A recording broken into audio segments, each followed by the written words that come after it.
should be funded. They should be funded by the government. Why? Because they're doing the work of a social worker, they're doing the work of the police and other agencies. So if you're keeping kids off the street, you're keeping them away from petty crime. You're teaching them something useful. What I would like to see is mass funding of boxing clubs by government, so that there's no leaking money to the governing body. And I would like to see the government, for example, have a presence maybe 2-3 times a year. We put social workers at the boxing to talk to the kids.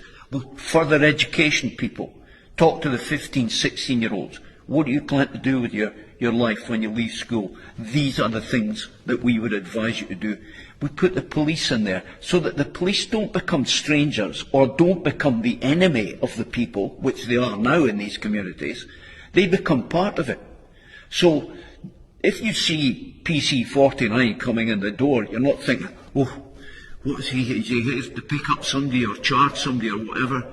No, he's coming in because he wants to train, and he's part of your community. So all that feeds into a much more kind of civilized way of doing things.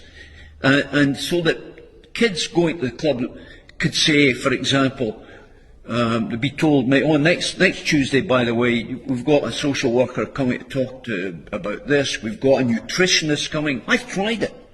I tried it in Aberdeen, where I live, and I brought a nutritionist in. I got the police to come in. They were there for 20 minutes and thought, wow, this is fantastic. Never saw them again.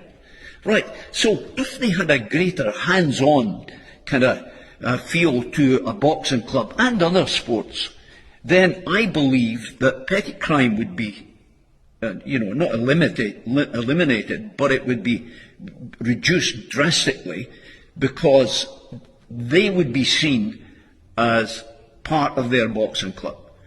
And if you look at guys like Mike Tyson and big names in New York City, where the police ran boxing clubs, that worked for a long, long time.